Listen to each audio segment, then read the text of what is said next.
അസ്സലാമു അലൈക്കും വറഹ്മത്തുള്ളാ. ബിസ്മില്ലാഹിർ റഹ്മാൻ റഹീം. അൽഹംദുലില്ലാഹി റബ്ബിൽ ആലമീൻ. വസല്ലല്ലാഹു അലാ മുഹമ്മദിൻ വഅലാ ആലിഹി വസ്വഹാബിഹി അജ്മഈൻ. അമ്മാ ബഅദ്.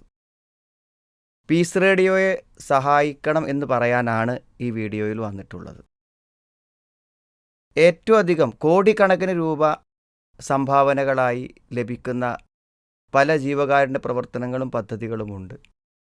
അവിടെയെല്ലാം അത്രയും സംഖ്യ ആളുകൾ കൊടുക്കാനുള്ള കാരണം വിശ്വാസ്യതയാണ്. അതായത് ലൈവായിട്ടുള്ള വീഡിയോ കാണിച്ച് അത് വളരെ ജെന്യൂനാണ്, സത്യമാണ് എന്ന ബോധ്യമാണ് അത് കൊടുക്കാൻ പ്രേരിപ്പിക്കുന്നത്. അങ്ങനെ ചിന്തിക്കുമ്പോൾ നമ്മുടെ പീസ് റേഡിയോ നമ്മൾ 24 മണിക്കൂറും നമ്മളതിൻ്റെ അനുഭവസ്ഥരാണ്. എത്രമാത്രം അത് ഇസ്ലാമികമായ വിജ്ഞാനങ്ങളെ നമുക്ക് പകർന്നു തരുന്നതിലും നമ്മുടെ ജീവിതത്തെ മാറ്റുന്നതിലും നമുക്ക് മനസ്സമാധാനം തരുന്നതിലും നമ്മുടെ സംശയങ്ങൾ ദൂരീകരിക്കുന്നതിലുമെല്ലാം പീസ് റേഡിയോ വഹിക്കുന്ന ദീനിയായ പങ്ക് നമുക്കെല്ലാവർക്കും നേരിട്ട് വിശ്വാസം വന്നിട്ടുള്ളൊരു കാര്യമാണ്.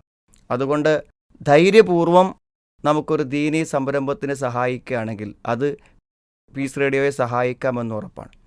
പിന്നെ എത്ര കൊടുക്കണം എന്നുള്ളതാണ്. എത്ര കൊടുക്കണം എന്നുള്ളത് നമ്മൾ ഓരോരുത്തരും തീരുമാനിക്കുന്നതാണ്, ആത്മാർത്ഥമായ ഉദ്ദേശശുദ്ധിയോടുകൂടെ. സത്യത്തിൽ നാം ആലോചിക്കേണ്ടത് ഒരു വളരെ വലിയൊരു സംഖ്യ, ഒരു 10 ലക്ഷം രൂപ കയ്യിലുള്ള ഒരാൾ 1 ലക്ഷം രൂപ നൽകുമ്പോൾ അത് വലിയൊരു സംഖ്യയാണ്. അതേപോലെ തന്നെയാണല്ലോ 10 രൂപ കയ്യിലുള്ള ഒരാൾ 1 രൂപ നൽകുമ്പോഴും. അപ്പോൾ നമ്മൾ കൊടുക്കുന്ന സംഖ്യ ചെറുതാകുന്നു എന്നതല്ല, നമ്മളുടെ സാമ്പത്തികാവസ്ഥയുടെ എത്ര ശതമാനം, എത്ര വിഹിതം നാം നൽകുന്നു എന്നതാണ് അള്ളാഹുവിൻ്റെ അടുക്കൽ അതിൻ്റെ പ്രതിഫലം തീരുമാനിക്കുന്നതിൽ പ്രധാനം. അതുകൊണ്ട് 1 ദീനാർ 1000 ദീനാറുകളെ അതിജീവിക്കാം. 1000 ദീനാർ നൽകിയവനേക്കാളും പ്രതിഫലം ചിലപ്പോൾ 1 ദീനാർ നൽകുന്നവനുണ്ടാകും എന്ന ആശയം അതാണ് നമ്മെ പഠിപ്പിക്കുന്നത്. അതുകൊണ്ട് കഴിയുന്നത് പോലെ നമ്മുടെ പീസ് റേഡിയോയെ സഹായിക്കുവാനുള്ള വ്യത്യസ്തമായ ഓപ്ഷനുകളുണ്ട്.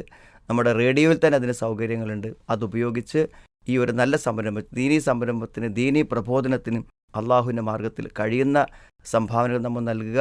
തീർച്ചയായും അള്ളാഹു ഇതൊരു സൽക്കർമ്മമായി സ്വീകരിക്കട്ടെ.